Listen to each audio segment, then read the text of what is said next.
Thank you. What's up, guys? Welcome back to Bible study. We've been going through a series on the attributes of God. Last week we talked about how God is jealous, and this week we're talking about how God is all powerful. Now, when I think about power, there are several things that come to mind. There's lightning, there's like electricity, there's when it comes to skateboarding, like Tori Pudwell's kickflip back lip or Ryan Sheckler's kickflip over the fence, legendary tricks, examples of power. Another example of power that I can think of is the power within an electrical box. So behind me is our electrical box here at the shop, and it literally says, do not open this because you will explode. There is so much power in that electrical box that it's just unexplainable, like that, to the point where they're like, just don't touch it. Like, we don't know what's gonna happen, just don't touch it. This is what we're talking about when we talk about power.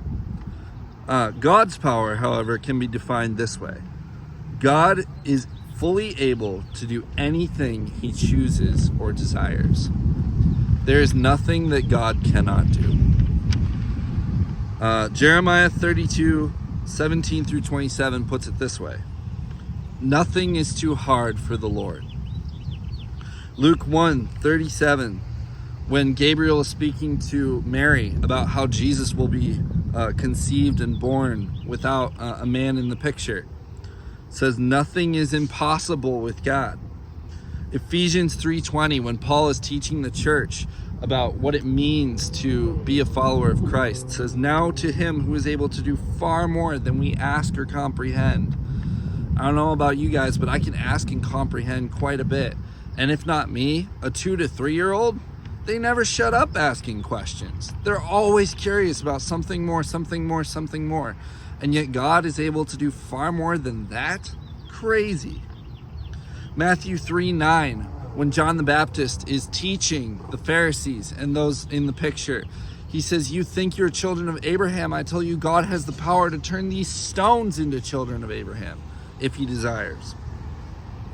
Matthew 19:26, when Jesus is teaching the rich man about what it means to be saved and how he can come and be a part of Jesus' kingdom.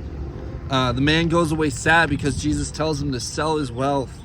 And the disciples are like, who then can be saved if it's such a great cost? And he's like, with man it's impossible, but with God nothing is impossible.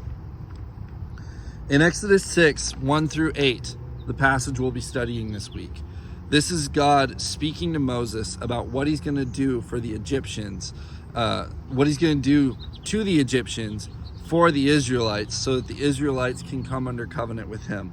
This is what it picks up and says. Then the Lord said to Moses, now you will see what I will do to Pharaoh. Because of my mighty hand, he will let them go. Because of my mighty hand, he will drive them out of his country. I am the Lord. I appeared to Abraham, to Isaac, and to Jacob as God Almighty. But by my name, the Lord, I did not make myself fully known to them.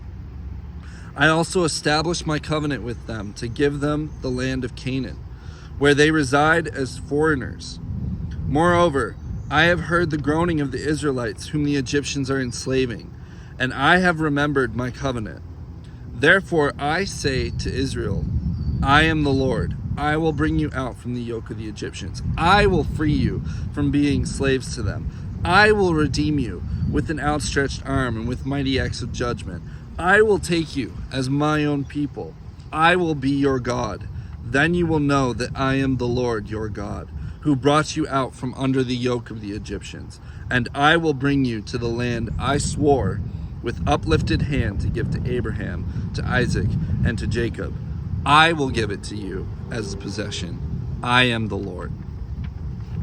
Now, take a moment to notice the confidence in how God is talking here. He's not saying this might happen. He's saying it will happen. I don't know about you guys, but when I go to try a trick on my skateboard, I don't think, yeah, it'll happen. It's, I think I can do it. I think I have the ability. With God, it's not a question. It's like, yes, I'm going to do it. Be ready.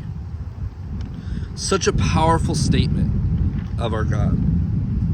So the challenge this week is to look for this power of God at work in your week, in your day-to-day, and be ready to share your experience next week when we review the challenge. I can think of several examples in my own life of where I've seen God's power at work, but I want you guys to look for God's power at work and then come and share it with each other so that we can know our God better. We'll see you guys next week.